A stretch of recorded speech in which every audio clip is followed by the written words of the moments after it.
So I can see that a few more people are joining now. So I might make a start. Welcome everyone, and thank you for joining today's panel discussion on increasing diversity in the heating sector. So my name is Ivinka Zicic. I'm a Consumer Insights Manager at Energy Systems Catapult. And I'll just quickly run you through the agenda for today. So we'll start with a little overview of Energy Systems Catapult, followed by a presentation on our recently published report on diversity in the heating sector. And finally, I'll be really excited to be joined by 4 fabulous panelists for a more in-depth discussion on the barriers and opportunities to increasing diversity in the industry. These will be Joe Alsop from the Heating Hub, Tove Berryman from Plumbate, Leah Robson from Your Energy Your Way, and Rob Hargraves from Energy Systems Catapult. But let's begin with a quick overview of Energy Systems Catapult. So we were set up to accelerate the transformation of the UK's energy system and to ensure that UK businesses and consumers could actually capture the opportunities of clean growth. The Catapult is an independent, not-for-profit center of excellence that bridges the gap between industry, government, academia, and research. So now let's start off with a bit of context for today's topic. Heating of domestic homes is responsible for 14% of UK's carbon emissions, with most homes relying on fossil fuel-based systems such as gas boilers. It's crucial for the heating sector to be decarbonized so that the UK can reach its net zero goals by 2050. And in this vein, the government has set an ambitious target to install 600,000 heat pumps in the next 5 years. But the heating industry is currently ill-equipped to deliver this low carbon transition, as it is already experiencing both the shortage of labor and skills. And this shortage of labor is likely to worsen as the industry largely consists of an aging workforce with very few new entrants. The gas safe registered engineers' median age at the moment is 55, and that's an age where many start retiring or leaving the sector. But there's also a shortage of skills, with much of the workforce largely unequipped to install the low carbon heating systems that will be needed in order to deliver the decarbonization journey, such as heat pumps, for example. So upskilling will be required across the sector so that tradespeople can offer advice on low carbon heating, as well as design and integrate these new systems into homes effectively. 50,000 to 100,000 heat pump installers will likely be required to meet net zero goals. But at present, there's only around 2,000 in the sector, to give you a sense of scale. And consumer demand is already growing as a result of rising gas prices. Put simply, the skills and labor shortage is a looming crisis that needs our urgent attention. Examining the current sector, though, it consists of mainly white males, which highlights that the recruitment pool for new entrants could be expanded. At present, only 2% of plumbers and heating ventilating engineers are women, and only 5% of heating and cooling installers have an ethnic minority background. Women and ethnic minorities thus represent an untapped talent pool that could help address both the labor and skills shortage, as well as providing the cultural, social, and financial benefits that can be gained from having a more diverse workforce in general for both organizations and consumers. Now, take a second to think about who tradespeople's customers look like. Around half of them will be women, and a significant proportion will not be white. And for many households, installing a low carbon heating system, like a heat pump, for instance, will feel like they're taking a big risk. It's a new technology for many. It costs quite a bit of money and can cause more disruption than replacing a boiler, for instance, in some cases. So a consumer will want to have the confidence in the installer and probably will prefer to deal with someone that can empathize with them and understand their needs more closely. My ESC colleague Danica Cager-Smith and I wanted to understand the barriers and opportunities for more women and ethnic minorities entering the sector. So we commissioned LiveWork Studios to conduct a literature review and interviews with a sample of 16 people from different ethnic backgrounds and genders, and with differing roles. So these included tradespeople, professionals with recruitment responsibilities, and industry experts. So the findings of the research may not be representative of all businesses in the heating sector, but it does provide a glimpse into what is happening at the moment. And I do want to note here that we at ESC and many other organizations have been doing quite a bit of research lately on the skills and labor shortage. And it is seemingly becoming more of a hot topic at the moment, but there is still very limited research on increasing diversity in the sector, which is kind of ironic because one could help solve the other. The research that we conducted was found that to recruit and maintain a diverse workforce, the needs of tradespeople should be considered. So 3 high-level needs for women and ethnic minority tradespeople were identified. Firstly, increasing availability and awareness of fair job opportunities, tailoring training to individuals' needs, prior experiences and ambitions, and finally, tackling discrimination to achieve a healthy and inclusive work environment. So I'll briefly delve into each of these needs, but of course there'll be a lot more detail in the report, which we'll link in the chat later. A societal stereotype is driving the perception that trade professions such as plumbing are for men instead of women. And this is introduced throughout childhood and can affect young people when making their career decisions.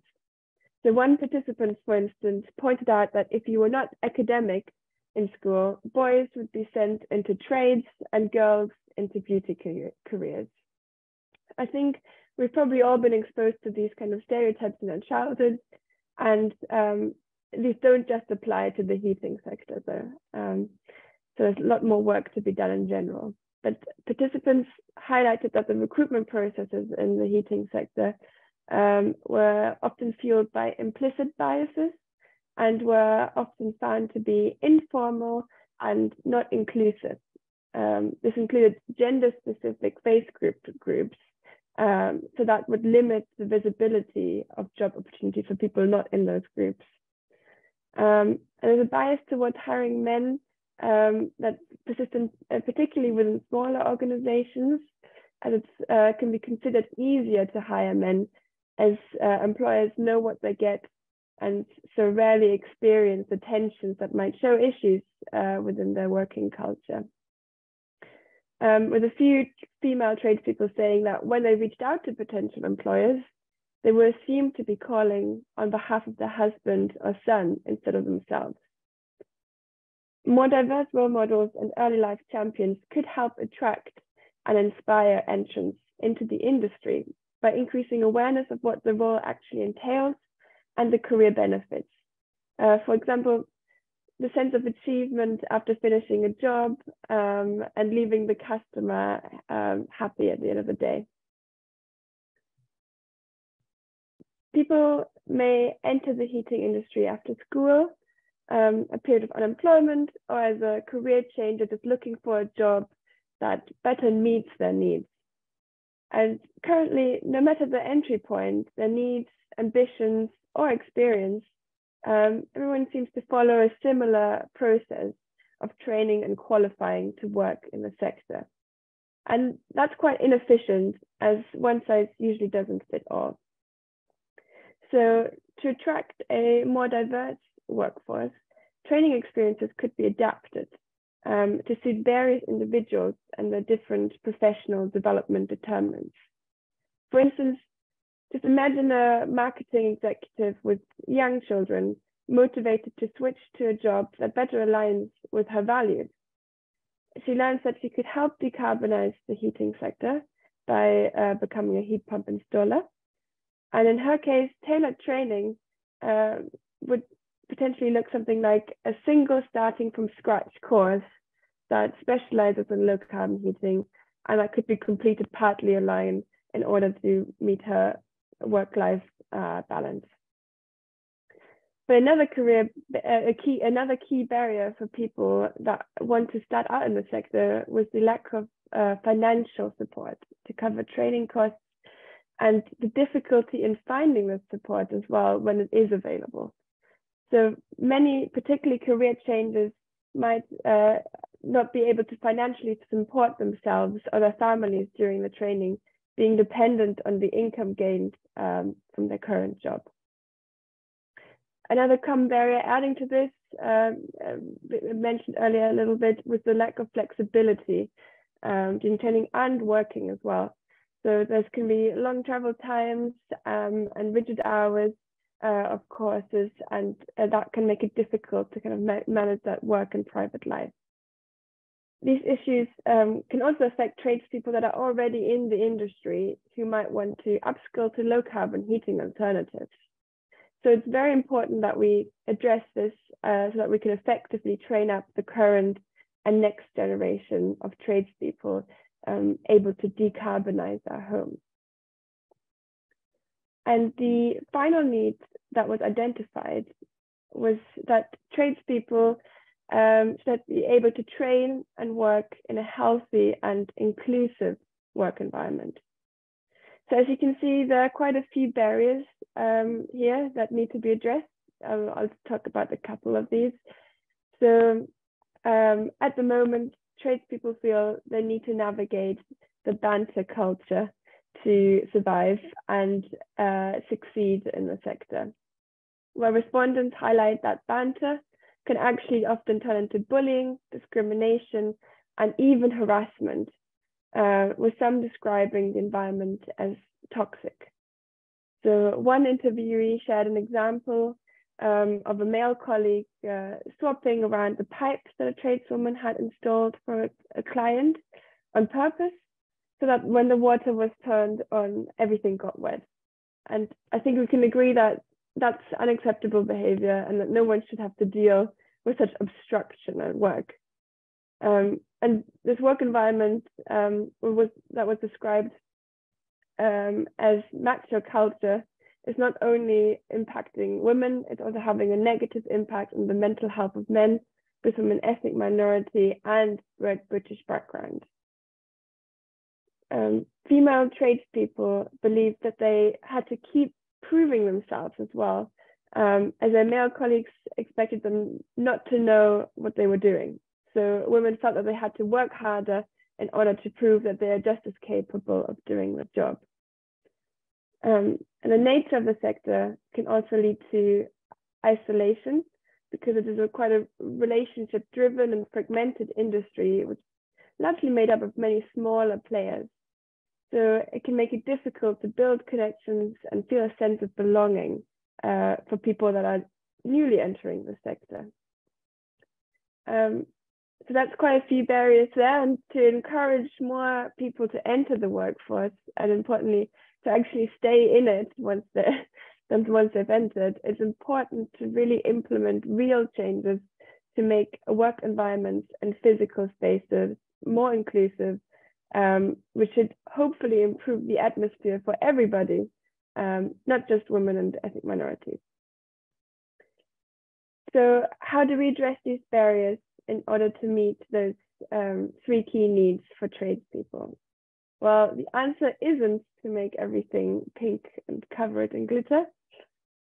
Well, the main focus of the research was to identify the barriers faced by women and ethnic minorities. The report does highlight a few specific opportunities that stakeholders such as employers or training bodies could explore next, which are outlined here. So for these next steps, we're looking to find partners from each of those areas to see how best to put these ideas into practice. So please do reach out and let us know if you're interested in helping us tackle these together, as we do need to continue research on this topic urgently, to understand how we can best drive change and tap into the kind of untapped talent pool of women and ethnic minorities, and so support the decarbonization of the heating industry. So now that we've got a bit of an overview of the issue, let's explore the topic in a bit more depth with our fabulous speakers, who I'll ask to turn on their camera now, if possible. And as you can see, our research represented women and those from an ethnic minority background. We do recognize that in terms of today's webinar, we do have an all-white panel, but we're not trying to represent the views and experiences that aren't our own here. If you have any questions in the audience, please do feel free to put them in the chat. Whilst we're talking, I'll try my best to incorporate them as we go along. Right, so thank you so much for joining this discussion. It'd be really great if we could start off with you providing me with a bit of background to yourself and how you ended up in your current role, and potentially even how the report resonated with you. So maybe if we could start off with Jo, if that's okay. Hi, thank you very much, Vivian. Yes, hi everyone. I'm Jo Alsop. I founded the Heating Hub with my business partner, Caroline. I'm a chartered surveyor by background. That's my dog, if you can hear her. Sorry. And I ran a local heating business for about a decade with my ex-husband, which is how I ended up here. And before starting this business, and Caroline and I started this business really because it answers a problem that has at the very least been exacerbated by a lack of diversity in the sector. And that is the availability of impartial and expert advice that leads to good outcomes for consumers. Now, our business was founded really on the sort of niggling feeling that as consumers, we never quite get the whole picture when it comes to our heating systems. And that we're too often sold a solution that best suits the installer more than ourselves. And 2.5 years into that business, I can confirm that that is a really common experience for at least the customers that we speak to. About 3 or 4 years ago, when I started this journey to understand why condensing gas boilers were 10 to 20% less than their advertised efficiency, I came across 0 women on that journey, and I don't think that is a coincidence. What we did find was a culture of overselling, of incentives for selling, of success measured in sales. And as a result, boilers are replaced far too frequently in the UK, more so than any other European country. And that costs households thousands of pounds and for no efficiency gain either. Boilers essentially have been repackaged as a near disposable commodity instead of a once every 20 years purchase. And for me, this is a matter of culture that stems from the people in the industry and what they prioritise, and by which I mean senior management teams. There's a lack of diversity. That means that prevailing poor practices have rarely, if ever, been challenged, and there is no accountability for lifespan or the products of their products or post-sales performance. Now, on our discovery of Caroline and I coming into this sector, understanding these truths, as it were, we felt like a couple of school teachers that had walked in on a class of unsupervised school children. And it's a useful analogy because without oversight, without strong governance, without accountability, the majority have taken advantage of weak regulation to do what best suits them. A few have tried to work in the right way or alert someone. They haven't been heard over the collective self-interest that maintains the majority's freedom to operate. It was a real kind of Lord of the Flies moment, really. And it's clear to me that it's been the lack of outside influences and diversity that has created a cultural laggard, and we're stuck in the 1990s. And a quick cast about social media and manufacturers' websites reveals that nearly all male images and male-orientated marketing. And at trade shows, you'll also find manufacturers' stands that focus on football games, gaming, beer, and bacon sandwiches. Which is not to say that women don't like any of these things, but it's not the focus of our work. And by the way, that's an insulting stereotype for most men. But it illustrates well the report's findings of recruiting in our own image and of a cultural blindness that plays to male tendencies that perpetuates the gender imbalance. I think what is clear is that change is not going to come from within our sector. We need new blood and people who are motivated to help households decarbonise, and for that to be their work legacy. And with that comes greater diversity, and that comes with greater diversity rather. And as the report points out, there's an opportunity here. Gas engineers are a mean age of 55, there's a natural turnover there, and we're ripe for reform. And greater diversity will also amplify the voices of installers who already work in this way or who want to work in this way but are drowned out. And the good news is that we do already see this happening, with Nesta coming into this space and taking up the baton on flow temperature change, which is a basic requirement for any gas boiler to work efficiently. And they've had to reverse 2 decades of the wrong advice administered by manufacturers and installers. Yet it was only with their considerable clout that the industry has sat up and listened, and because that actually wasn't new information. And we also see it with the likes of Octopus, who have 50,000 people on their waiting list for a heat pump. In a sea of mistrust and doubt and scare stories, their customers have confidence in Octopus and are willing to take that leap of faith with them to fit this new technology. And that's because they've fostered trust in their brand. And it's no coincidence that they have many mission-driven women in senior management roles. Thank you so much, Jo. That's really useful, and thank you for bringing up some of those examples already as well of companies that are, leading the charge there. Yeah, absolutely. And maybe Rob, would you like to go next? Just give a brief kind of overview of yourself and how you ended up here. Sure. Well, thank you very much for inviting me along. I am the Retrofit Skills Advisor at the Energy Systems Catapult. And in that role, I've been working on various projects looking at skills, both future skills and skills gaps in the current training provision for retrofit. Before I came to the Catapult, I worked for the 7Y Energy Agency.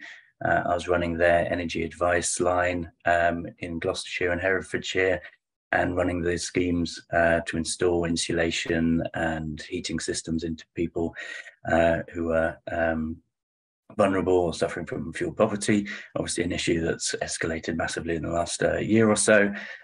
So very kind of aware of the issues specifically with retrofit, where you're working in people's homes, and the difficulty in gaining that kind of consumer trust and confidence. And I think that's where the report on diversity really kind of resonated with me, because it's one of the key ways that we're going to be able to improve that consumer trust and confidence, which is going to be needed. There are so many homes that need to be retrofitted, and it's very difficult to make that first step and be able to kind of get across what can be quite complex issues with the kind of comfort and heating systems and insulation into people's homes, and translate that for people and understand the benefits of retrofit.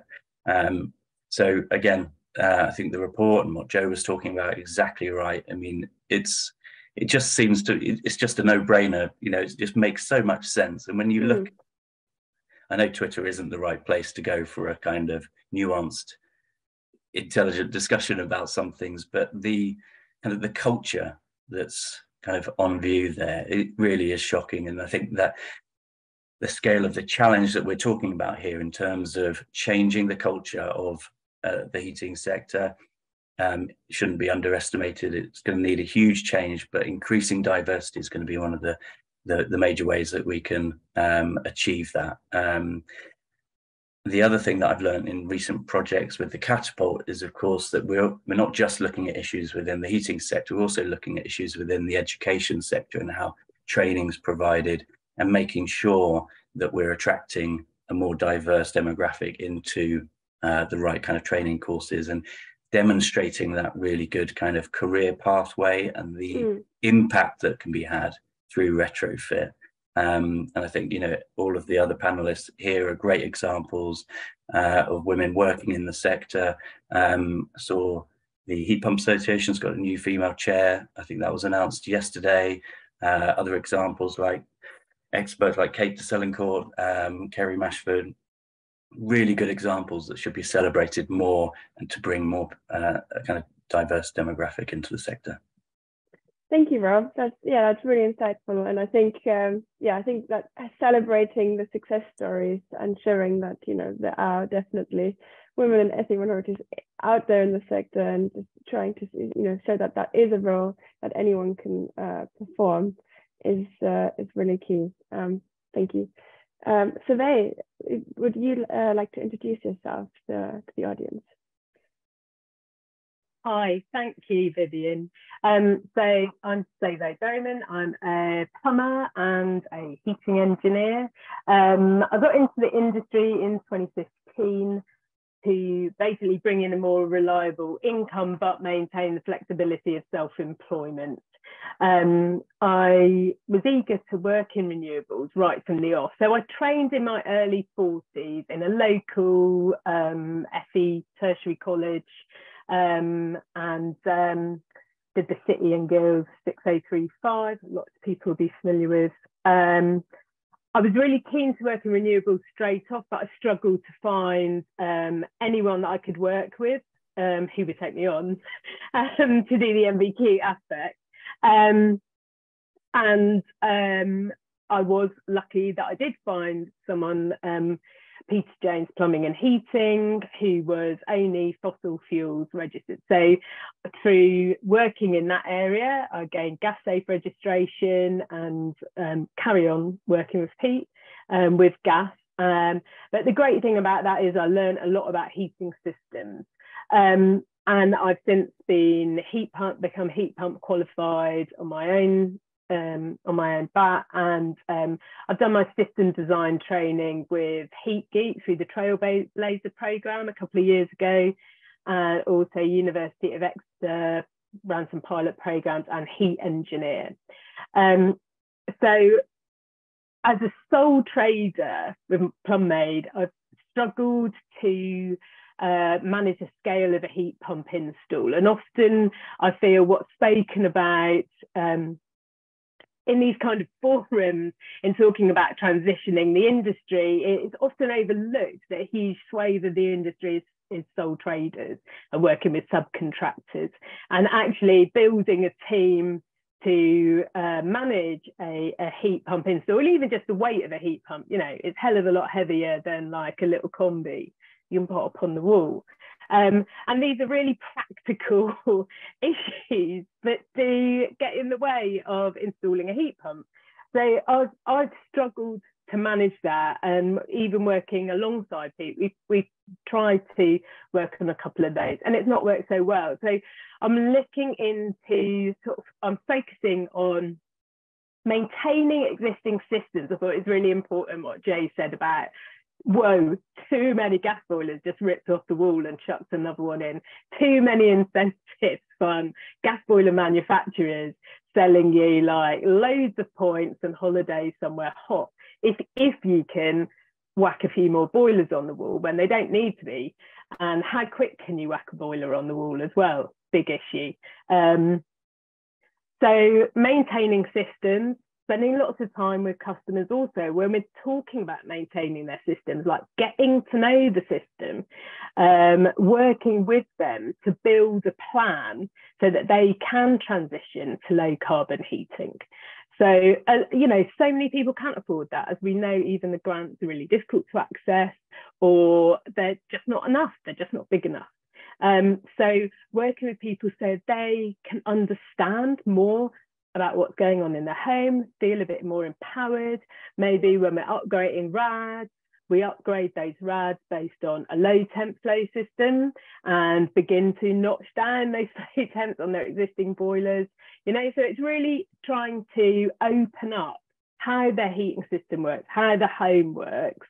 And that seems to have a really positive response to that. People really eager to work with us on that sort of process of transitioning. And just to add to this as well, I think you asked about, do the findings of the report resonate? Yes, they do. greatly. Although I would say that something that also needs to be talked about sort of in a wider or more greatly is sort of social justice and the entrenched sort of attitudes of our society around consumerism and like getting something done quick or fast or whatever is the best way to do it. And that's just not the case. And it's kind of what's left us in this environmental sort of nightmare situation that we are. And also why so many people are living with impoverished housing and really poor functioning heating systems.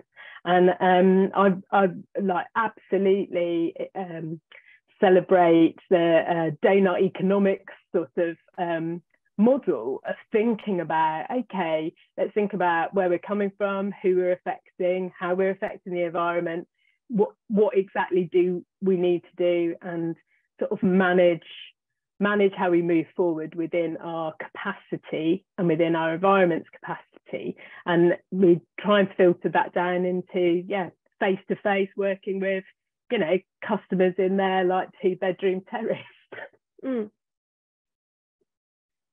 That's really interesting. Thank you so much. And I think, yes, there is definitely seems to be a big culture change that needs to happen in that sense of, as you say, it's not just about doing it quickly and just quickly and cheap, because in this case, it sadly probably won't be that. And you need to be able to have that relationship with the consumer, as you say, and actually see what's best for them.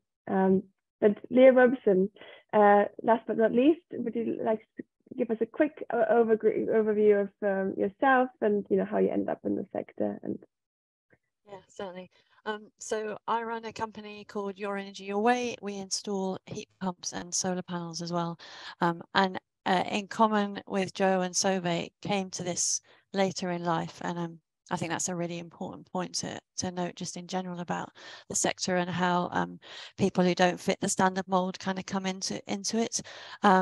I had my kids and I was looking for a different kind of job to what I've been doing previously, and I kind of fell in, there's a longer version of the story, but I kind of fell into working for someone who was installing heat pumps and solar, and worked for them for a while, and then set up on my own, and set up specifically to try and create a business where women feel empowered and part of the organization, and also where we can train more women. And we're in the process of finally, after kind of 4.5 years of running the business, of setting up a new training scheme so that we can do something about this problem. And I think one thing that really resonated with me about the report was the fact that you highlighted the barriers, because as Rob says, there's no such thing as a nuanced discussion on Twitter. But the thing I hear over and over again, which really, really grinds my gears, is there are no barriers to women coming into this industry. Women just don't want to do this work. That is just untrue.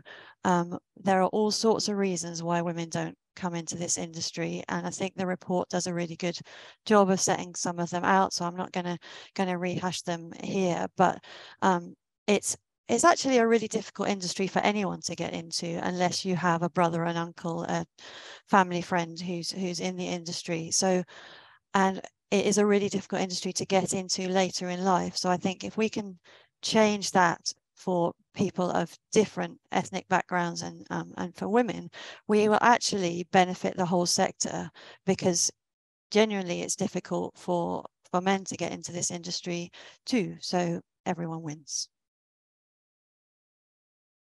Definitely, I think that's the key. It's not just about making it better for women and nothing but minorities. It is about just improving the sector for everyone that works in it, so that everyone can benefit from those changes. Thank you so much. It's really great and talented panel that we've got here. Just before we go into a few more questions, I just want to highlight that the poll results have come back from the poll that the audience took at the beginning, which are quite interesting, and highlight that the audience might not be quite representative of the general public. So 7% already have a low carbon heating system. installed, and 41% are likely or very likely to switch to low carbon heating system within the next 5 years. And 89% would recommend a career in the heating sector to friends and families, with just 4% saying they wouldn't. So that's quite promising results, I think. It'd be really interesting to hear your thoughts on that as well.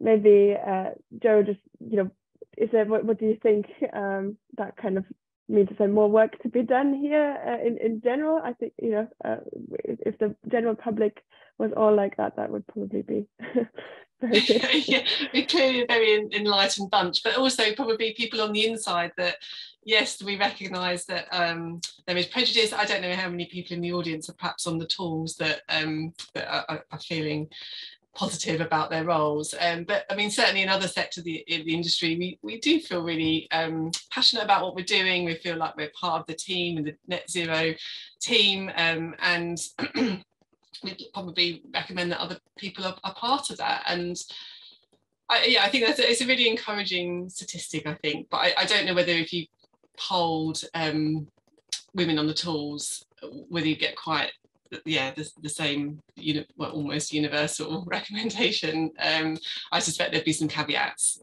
within that.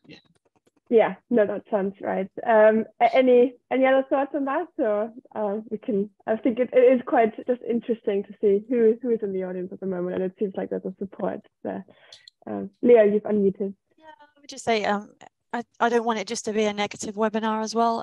I've found fantastic support amongst a lot of the people in this industry. The majority, in fact, have been incredibly supportive and really, really encouraging of being female and in this sector. So, and they are hard and difficult, but fantastically satisfying jobs. There are very few jobs where you really genuinely get to see that you are taking CO2 out of the atmosphere, as to when you take a gas boiler out and you put a heat pump in, and you get to kind of, as if by magic, create heat from the air or the ground. It is fantastic and hugely satisfying. So yeah, I don't want us just to all concentrate on the negatives, because it is tough and there are problems, but yeah, it's also a fantastically rewarding career. Definitely. Rob, you've just muted as well. So.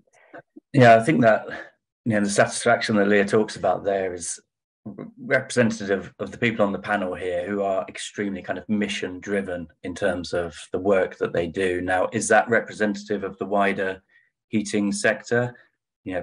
Possibly not. And when I think it's really important that we kind of make sure that as many people as possible are aware of the impact that you can have working in retrofit. Because at the moment, if you're in school and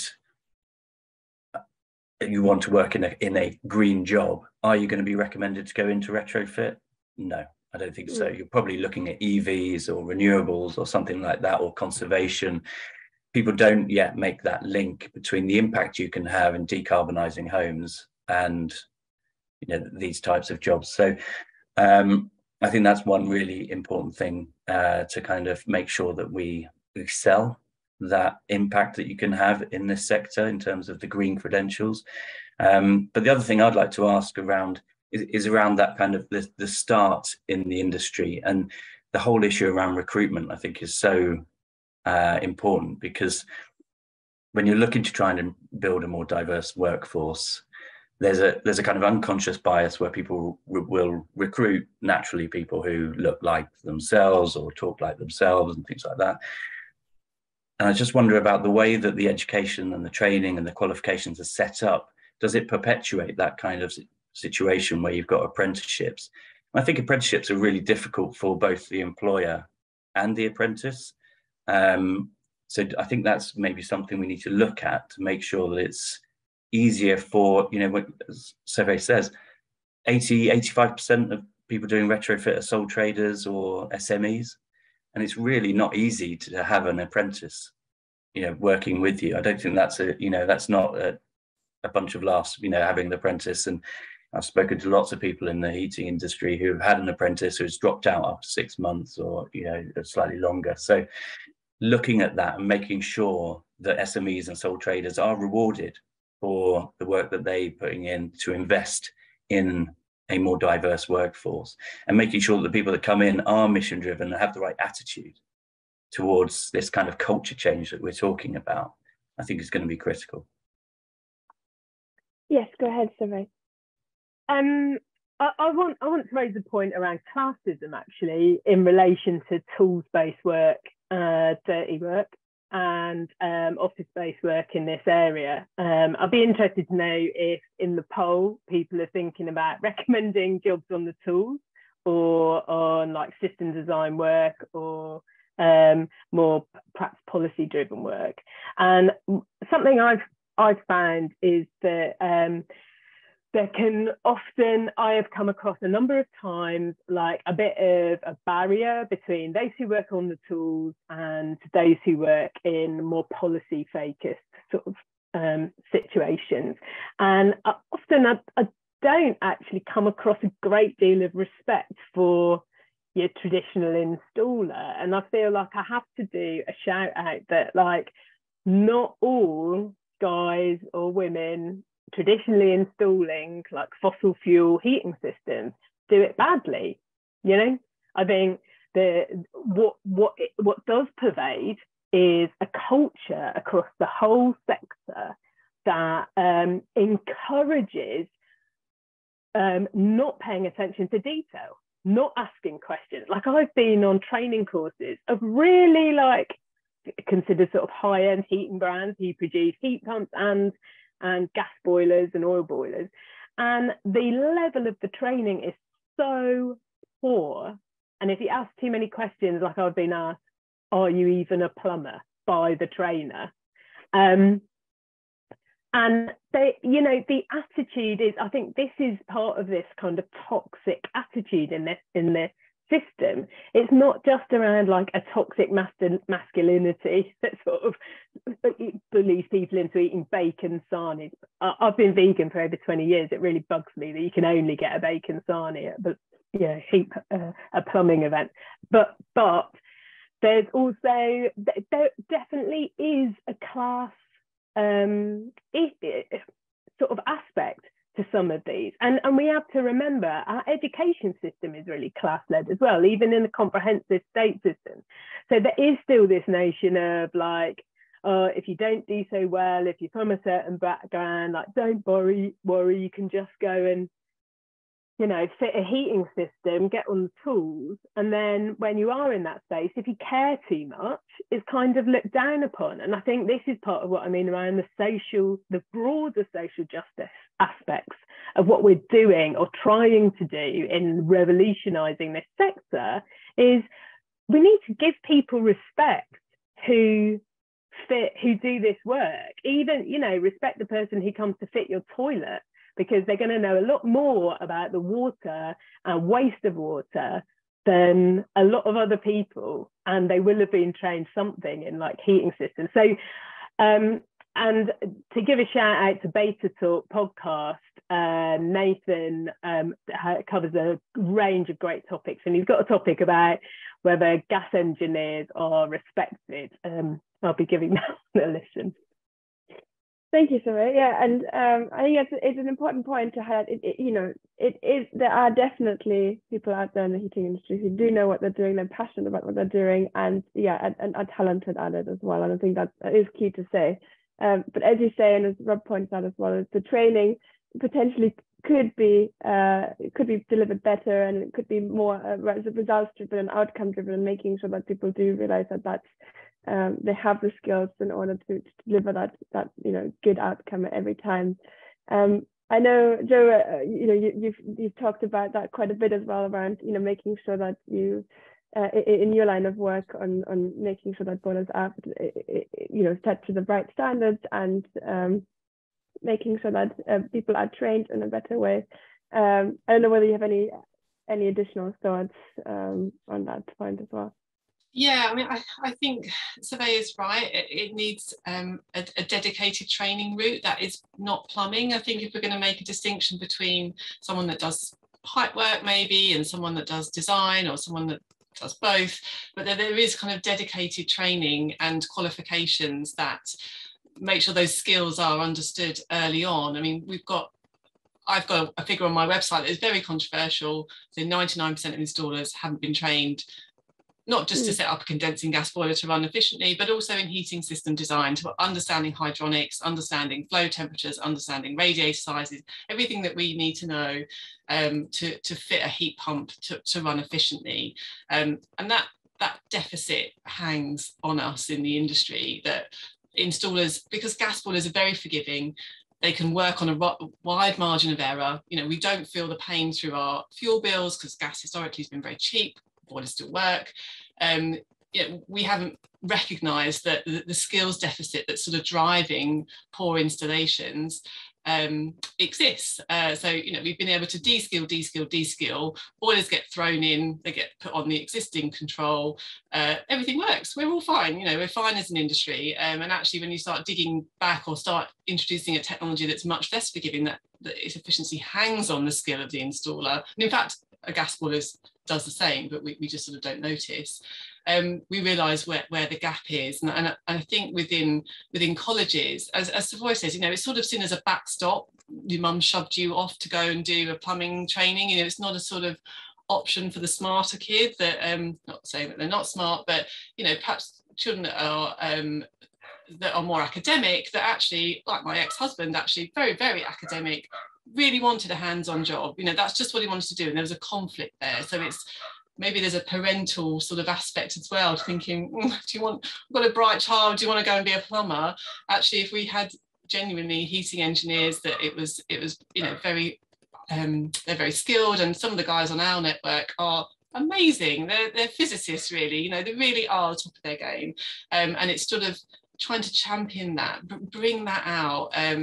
And then for others that are maybe never going to get to those concepts, never going to get to that level of skill, we do need that design of separation and installation, and technology needs to come up to meet some of the sticky points that always result in a bad outcome.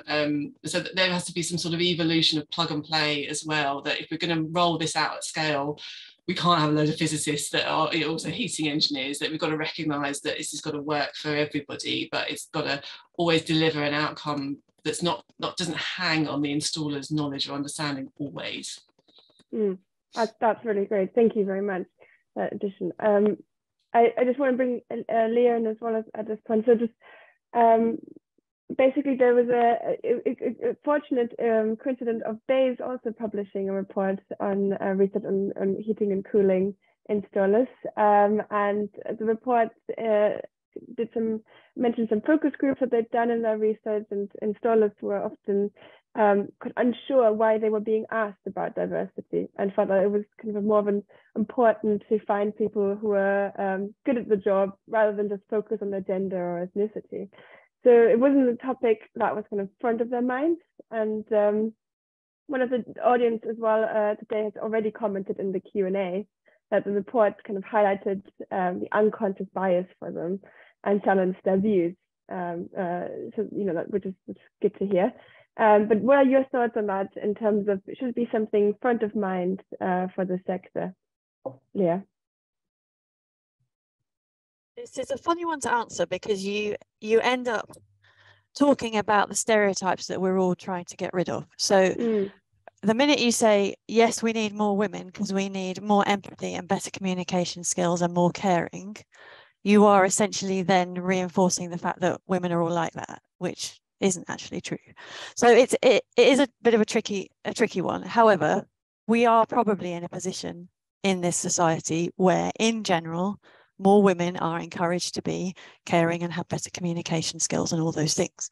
So if we then bring more of that kind of person into the industry, then we do actually improve the whole industry's ability to be more caring, more empathetic, better at communicating. But that doesn't mean that we should always and forever just see those as women's skills, because there are some women who are terrible communicators and some men who are fantastic ones. So you see where I'm going. Definitely.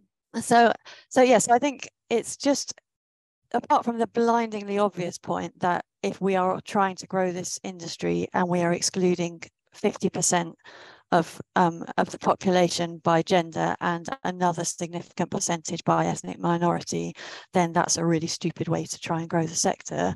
I think the other thing is that there is often this culture of toxic masculinity that I know for quite a number of men is quite unpleasant. And the only real way that I can see to fix that is to gradually dilute that by bringing more women into the sector. So yeah, I think there's two things: one about growing the workforce, and one about slowly changing the work culture, which is changing. It is improving, but it needs to continue to change. That's a really good point. Thank you. Anyone else have any additional ways that should kind of be front of mind for the sector? I just wanted to say, in response to that question, when you sent those questions through, I just felt like, and that's the evidence of how entrenched the system is. And there are so many people, I've had so many conversations with people within the system, particularly men, who believe that they are kind of expansive and forward-thinking and inclusive and equitable, who say the thing, I think it was either Joe or Leah who said about, there's no barriers to women in the system. Their welcome is, I would just ask, so anyone really, if it's not your lived experience, don't tell the person whose lived experience it is that they're not experiencing something. Listen to what they're saying and begin to make some changes in the way you behave, because there definitely are blocks, and men responding in that way, which, given our figures on who's in the sector, it will be majority men, I'm imagining, who responded to that. So that's a really good point. And just getting to one more audience question as well, for you, Rob. There aren't clear career paths for all the roles in retrofit, especially for people with no previous experience, career changes, and so on. So even for retrofit advisors, assessors which are more defined, it's not super clear for people wanting to do these roles about what their career could look like. Is there anyone doing work on better defining these retrofit career pathways? And the person says, I know eyesight are redefining some apprenticeships, but like you said before, it's hard work to be and take on an apprentice. So it's quite a long question, but a really good one. Yeah, I mean, I guess, just following on from the comments that have been made, it's really important that we don't kind of generalize when we're, even when we're talking about this, because everyone will have a different route that they want to take through their career, and will want to go in different directions. But I think from the people that I've spoken to, it is very difficult just to get that information about, how do I start if I want to make a difference and I want to work in the retrofit sector? How do I make a start, and where can it lead? Where are the examples that I can look at? And then it gets more complicated. What type of training do I have to do? What kind of qualifications do I need to be able to do this work and that work? What kind of standards do I need to work to? So it is very difficult for people to navigate through that. In terms of who is working on that to try and clear it up, I mean, almost, until the system becomes a bit simpler for people, it is always just going to be very, difficult for people to be able to condense that and clarify things for people in a easily digestible way. But it comes back to the point I made right at the beginning about championing the people that are working in the sector, are making a difference, making those links to the kind of the green impact that people are having by working in this sector. Going back to Sauve's points around it not being just a job or a career path for people that aren't academically doing well in school, making sure that, you know, everyone is attracted to come into the sector, that has that kind of mission driven kind of attitude and approach to things, and making it as inclusive as possible so that there aren't any barriers. Because, you know, I think it's a really key point that people ask, there aren't any barriers to women joining the sector. Well, yes, there are. And just because you're not aware of it from your position doesn't mean that there aren't. It means that you need to become more educated about, you know, those different issues that people are facing. And that's a kind of societal problem, you know, that we're, you know, facing in lots of different kind of arenas and issues. So it's the kind of thing that does take time, but people get really defensive about being told that they're not accepting, or, well, that's a sexist approach to something, or that's a racist approach to something. You know, people really draw up the you know, the barriers then if that's the kind of conversation that people feel like is being having. But yeah, it's about educating, I think, and, you know, showing good examples of people that are, you know, forging a really good kind of impactful career in the sector. Yeah, thank you, Rob. I just wanted to jump in and to support what Rob was saying there. Someone mentioned something to me the other day about, let's not do bad othering. Like, let's not invest energy in making people feel bad about how they are perceived to be, you know, maybe as not being inclusive or whatever, but that through training and care and supporting those who already work in the industry and celebrating their skills and things, you know, things they are good at, we can encourage sort of passion and that mission-led kind of attitude. We can encourage sort of positivity. And I think, you know, mainly people get defensive because they feel a lack, or like they're being attacked or being put down. So if we can channel energy to supporting and encouraging those in the industry as well to upskill, to be brave, to be open and welcome people in, that will really help to make positive change.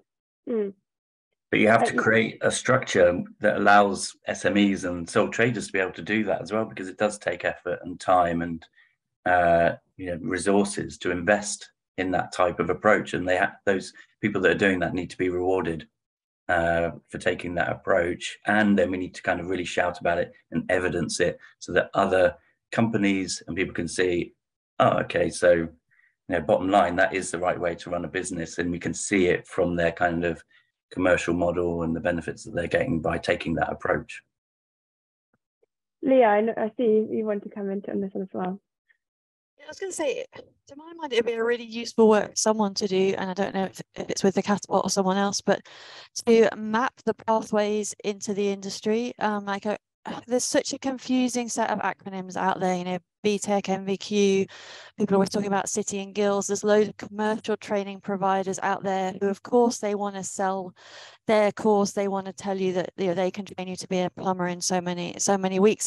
It's just creates such a confusing landscape. And I know one of the things that Nathan Gambling, who's been mentioned previously, talks about a lot of the number of students who go in at sort of 16, 17 and do diploma courses, but then don't actually then get the work experience to enable them to go and work as plumbers or heating engineers. So just feels like if there was some roadmap set out there, like these are your entry points at different stages in life. This is how you might want to retrain. This is how you might want to come to it as a teenager. I have to confess, I've been in this industry 10 years and I still get baffled by the different routes and qualifications and whatnot, because it is not straightforward and it is slightly obfuscated by the number of training providers that are all trying to sell their product.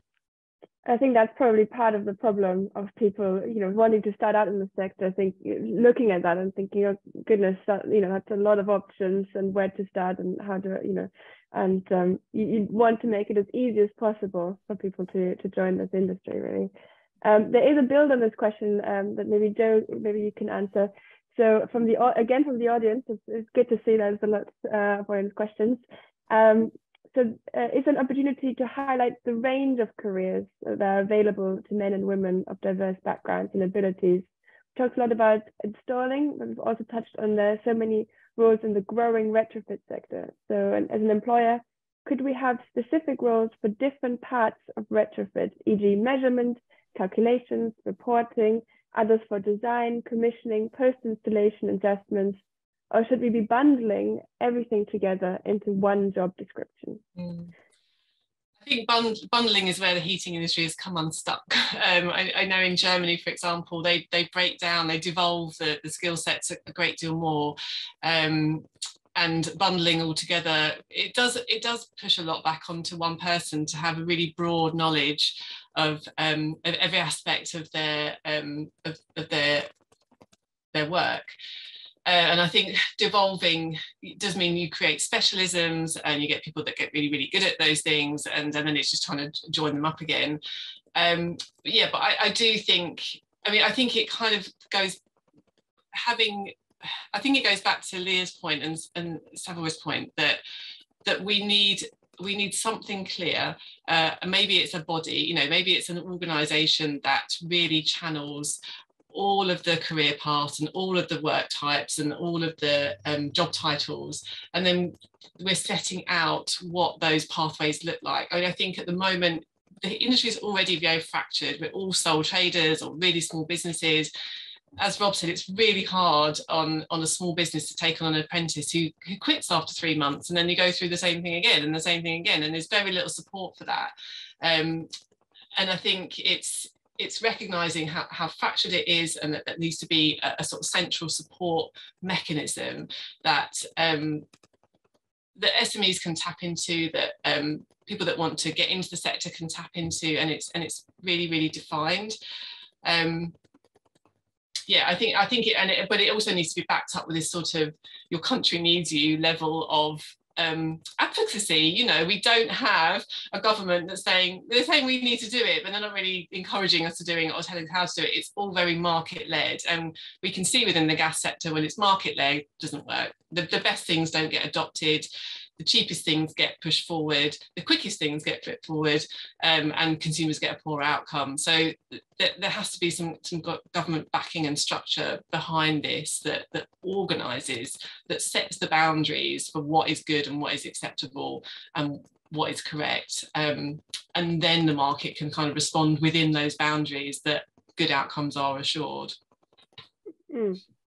That's really interesting, yeah. And I think your point around potentially looking at how you can actually divide those roles into different ones, instead of, as you say, putting it all onto one person's shoulders to be an expert in all these things. Anyone else have any thoughts on that point? Want to chip in? If not, then sorry, on Joe's point, it's not just for installs, but it has been a kind of race to the bottom in terms of cheapest installs, not necessarily the best outcome for the customer that happens. Then that's the same for training as well, where you're told you need to get a qualification or an accreditation, and if you're working on the tools, you're going to find the quickest route to get that accreditation, not necessarily the best course that really teaches you all the competencies that are needed to be able to design a system and get the right outcome for the consumer. So those kind of issues in the kind of install and are just reflected in the training sector as well, and we're kind of fighting the same issue.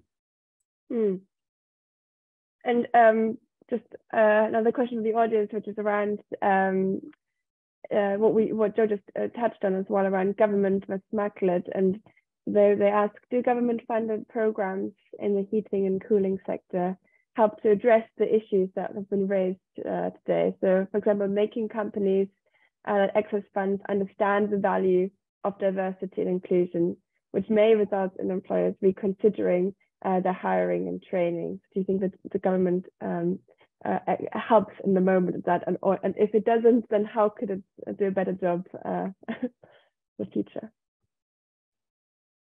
Yeah. I can speak to that one out of a good 18 months worth of trying to find funding for a training scheme that we would like to run, because from what I can see, and if someone's kind of found something that I haven't, then please tell me. The majority of the government funding at the moment is targeted at training up existing engineers to fit heat pumps. So this is in the renewable space. I don't know so much in the gas space, but yeah, so the minute you target the majority of your funding, if not all, at training existing engineers, then you kind of reduce your ability to do much about diversity, because by definition, you're training a workforce that we've already described. So until the funding starts to look at career changes, people in later in life, then my personal view is we're not going to help the diversity problem particularly. Savoy, go ahead. I was just going to say, I think, yeah, I agree with what Leah says, and also feel that, yeah, we need a different model for training as well. Like for people coming in later in life, those apprenticeship schemes just don't really fit, like rarely. And apprenticeship wages assume that you can, that you've got some other backing to help you live, and you just can't live on that wage, really. I think being able to have perhaps more sort of modular sort of bits of training where you do break it down and you train on like specific things, starting with the basics like fitting pipe, for instance, or with doing the calculations, and sort of being able to build up perhaps a portfolio of training would help. There is this kind of a lot of the training still speaks to a really older model that was like apprenticeships of more than 4 years, that it's a job for life, and we just don't live in that society any longer. And also I want to say that training providers, even local tertiary colleges, are all set up as businesses to turn over the greatest profit, like financial profit, and that's about getting numbers through, getting people qualified, not about getting people using the skills that they've learned to take into the workplace. And again, it's this kind of, it's quite impoverished thinking, I think, about regeneration, true sustainability. It's just about meeting short-term targets, even in the training provision. I was just going to add there, I remember that, I don't know, maybe a decade or 15 years ago, there was Those Who Can Teach campaign for teachers. We recognised there was a huge shortage of teachers, but also recognised it wasn't valued enough as a profession. So they really did a very good job of turning that round and encouraging people in. And I think, the point that Savoy just said about not valuing, not having enough value maybe from customers, but also from apprentices who drop out after 3 months. As nobody values this process, it's very disposable, dispensable.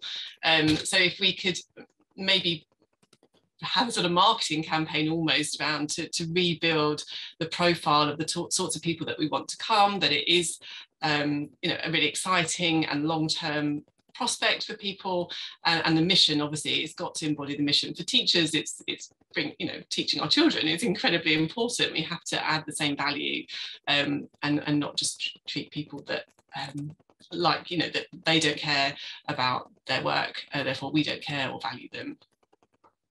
No, absolutely. Go ahead. Well, I was just going to say, and with that, valuing the knowledge contained within the courses as well. That it's really valuable to take your time to learn whatever it is that you're sort of doing in the course, not just do it really quickly so you can get your tick box, get back out on the tools, and bring some more money in.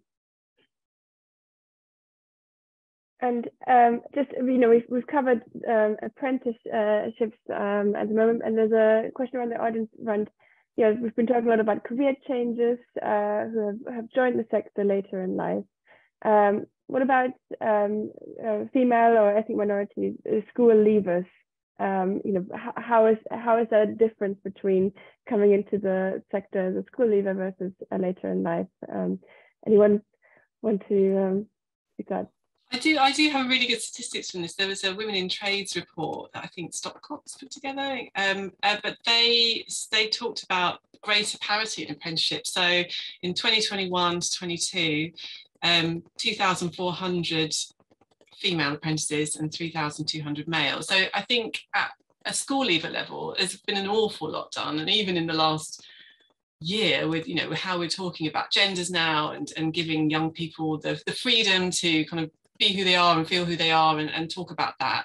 I think, I mean, I just look at my daughter, if she turned around and said, I'm going to go and do plumbing, I don't think I'd bat an eyelid. I mean, I think that has changed even in the last 2 or 3 years. So I think we almost don't have a problem with equal access to colleges. I think girls are going in as well as boys, but I think it's the sort of the post apprenticeship or perhaps the work experience because they're going to go into this old sort of antiquated sector where a lot of the misogyny and the unconscious bias, let's say, still exists. So we hope we don't see a drop off of girls at that point where the lived experience is just too unpalatable for them.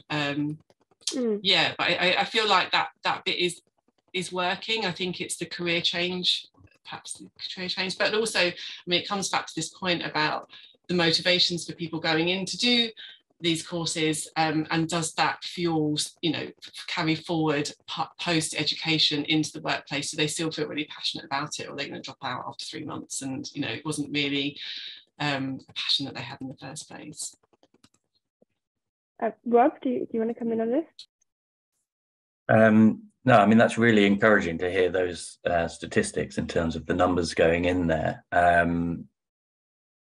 I think it's, like we've said, it's really key to kind of make sure that there's that kind of aspirational kind of route into the sector for people at that age.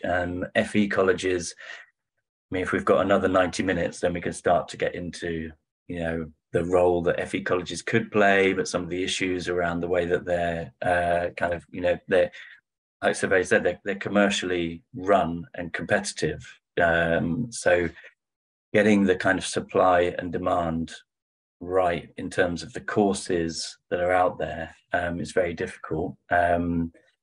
Just going back to the government funded programs, I think, it's been well documented around government programs. They're so kind of short term that for SMEs and sole traders, there's a hell of a lot of kind of hoops to be jumped through, investment to be made to be able to get involved in those schemes. And I think it came out in the Skidmore review that those government funded programs need to be, as Joe said, this needs to be a kind of a national effort to decarbonize our homes. We don't have the time for it not to be taken that seriously. And if you're just doing a 1 year or a 2 year course where you're expecting SMEs and sole traders to suddenly kind of tick lots of boxes and get their training done as quickly as possible, just to be on a really quite short kind of scheme, when actually they've probably got enough work doing kind of gas repairs and gas installs and things like that, gas replacement jobs as well, that it's not worth their while. So, proper kind of policy kind of direction in a long term, so that you can kind of de-risk that investment as an installer in the training that's required, and the proper training where you're really getting the competencies and not just doing the cheapest one to get the piece of paper that you need. Definitely. And I think, we've covered quite a few of the barriers and things that do need changing there. Is there anything else that you think we haven't mentioned yet that that would need changing in order to kind of encourage more installers to join the sector, whether that's out of school or later in life? Survey, yeah. I was just going to raise the issue around banter. And a lot of the conversation around banter, I think sort of banter and bullying it gets a lot of focus as banter is the reason why people feel uncomfortable. And I think what I often feel about this is actually banter is quite fun and can make people have help people have a positive, joyful sort of workplace. What isn't fun is bullying, and I think people do know there is a sensation when that line is being crossed, and the sort of focusing on or interrogating what banter is and where those lines are.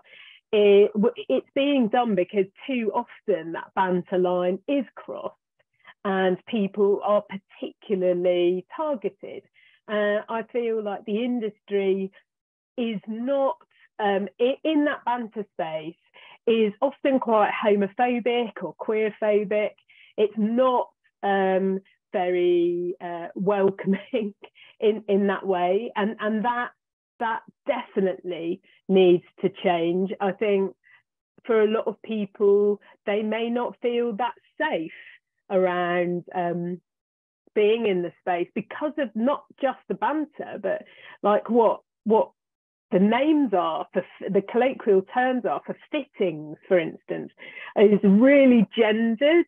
And then, of course, when we try and change, like de-gender the terms for those fittings, people become really resistant to that. And it reminds me of, and this probably is like the 90s, when people are like, that's PC gone mad, you know.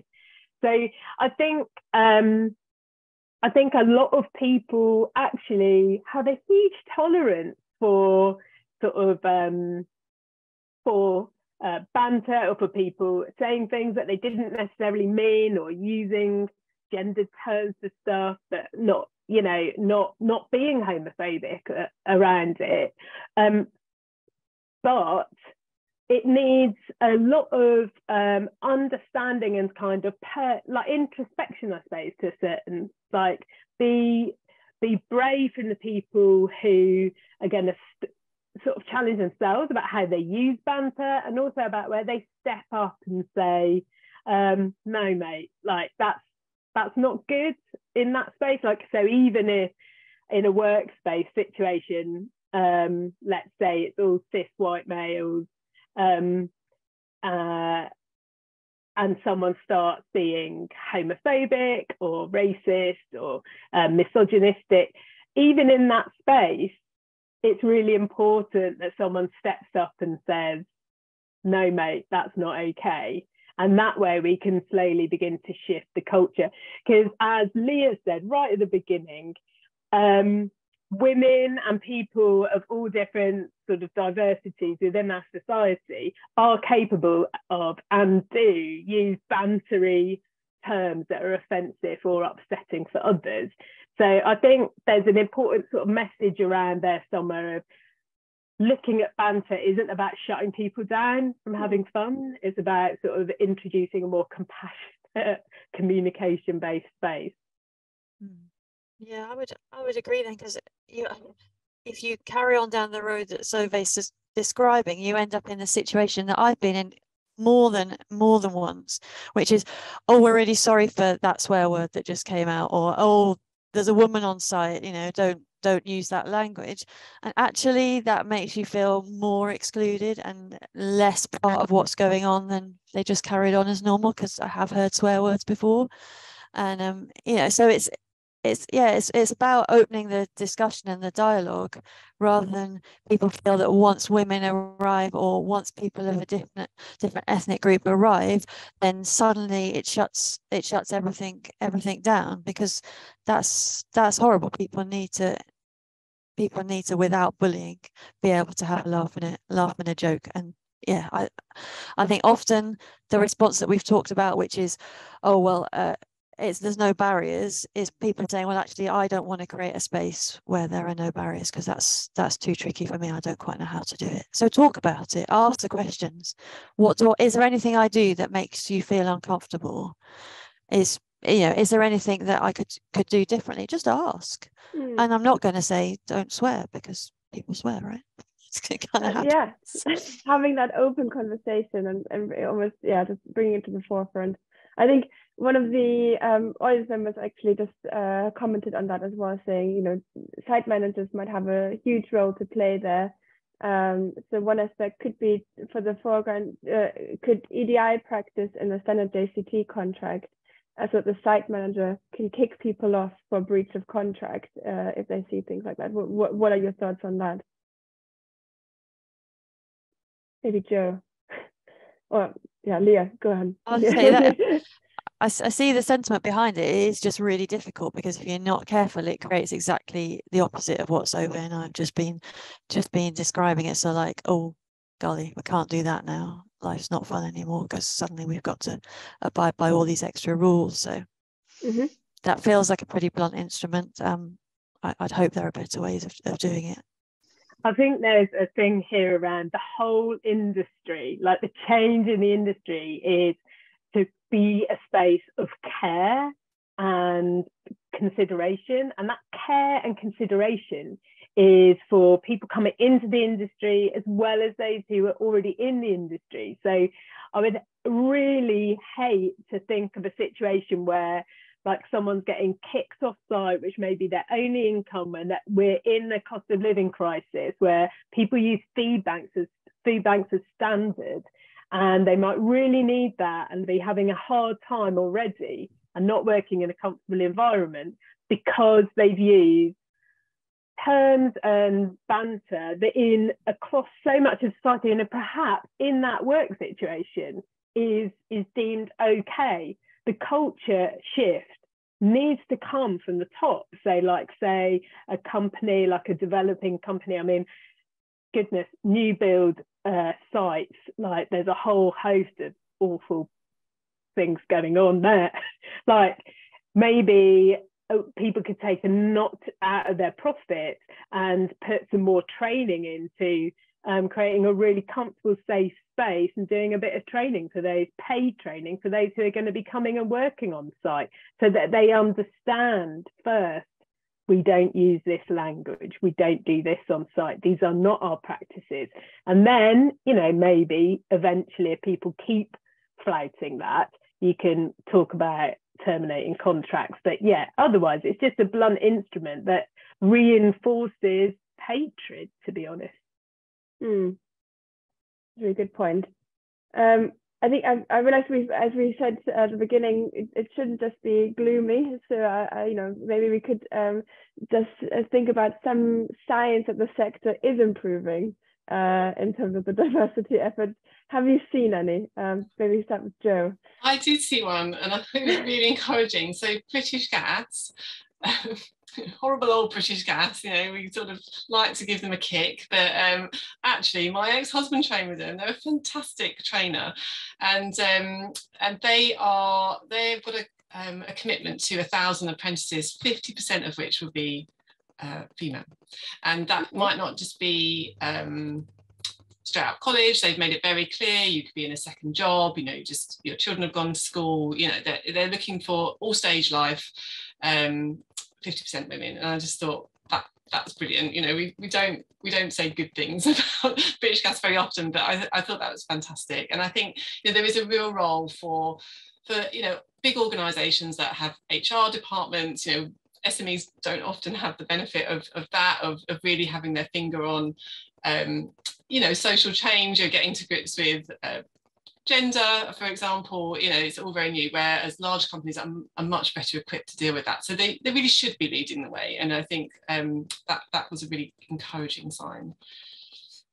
That's really good to hear. That's a great example. And yeah, as you say, you know, is it potentially leading from the top with the bigger organizations with many people kind of showing the way, and then hopefully smaller organizations, when they can, adopting similar practices in that sense. Anyone else have any positive news in terms of, you know, what, you know, any initiatives? It might not just be in this sector as well. If there's anything, you know, you mentioned the teachers campaign. Are there any other initiatives you think, you know, that's actually helped drive diversity in other sectors? That would be great to hear. I think there are other initiatives that we can look at, and kind of sharing that best practice would be really good. I think there are examples from Lang O'Rourke, I think, and they've got evidence to kind of show the benefits of the work that they've been doing on that side of things. And there are other countries that we can look at as well in terms of that kind of more kind of equal and inclusive workforce. I did have one last point, but I can't remember. I'll pass over to Leah while I think of that one. Yeah, no worries. I was Go on, Leah. just going to say, I think Joe's right. Often it is easier for these bigger companies, and those should be the ones that we're really expecting to step up. So that's great to hear that about British Gas. I think Women into Construction do a fantastic job of working with larger building companies, particularly to take women and put them through various sort of short programs and give them work experience, and they have a really high rate of getting women into jobs. And on the smaller scale of things, Stopcocks do a good job of promoting women in plumbing. Particularly, they have their Women in Trades conference every summer, which is always a really good chance for people to meet and network and things. And I think the other encouraging thing is the number of sort of, I suppose you'd call them like thought leaders and spokespeople in the industry who do make a real point of including women on their panels and in their discussions. So yeah, there are definitely things that are afoot, and we could always do more, but it's good. That's really good. Yeah, thank you very much for pointing those out. I think it's important to kind of highlight that, you know, there is very slow, but there is progress being made, and it's just about speeding that up in the future. I realize that we are nearing the end, so if there's just maybe one last takeaway that you'd like the audience, you know, to take away as a result of our conversation, maybe Savannah, what would that be? On tools work is so satisfying in so many ways, conceptual and practical problem solving, and seeing, even on a small scale, seeing a customer's face light up because their heating works, because they've had this vision where they want to shift their home to even just a lower temperature but still with a fossil fuel heat source, or shifting to a heat pump, and you've enabled them to make that happen, or even just develop a strategy so they feel like they know where they're going and it's manageable for them, not just a pipe dream. Like, that is an awesome sensation. And there are days that you come home feeling knackered and sad, but there are loads of days that you come home feeling really inspired by people you've met and the work you've done. So yeah, get on the tools. Even over 55, I'm not quite 55 yet, but there was a question about people over 55. I'm now over 50 and it's still going. And one of my colleagues is over 65 and still going. And, you know, one of the things that keeps you going is it is satisfying. That's really good. Thank you. And it's a great positive note to end on, I think. Yeah, I just want to thank you all again for joining the fun. I think it's been a really, really insightful discussion. And thank you for everyone on the call for joining us. I hope that you found it as useful as I did. Please feel free to read and share the report, and get in touch with us if you want to work on the next steps of this. So hope you have a lovely rest of the week, and thank you, everyone. Goodbye. Thanks, Vivian. Bye. Thank you.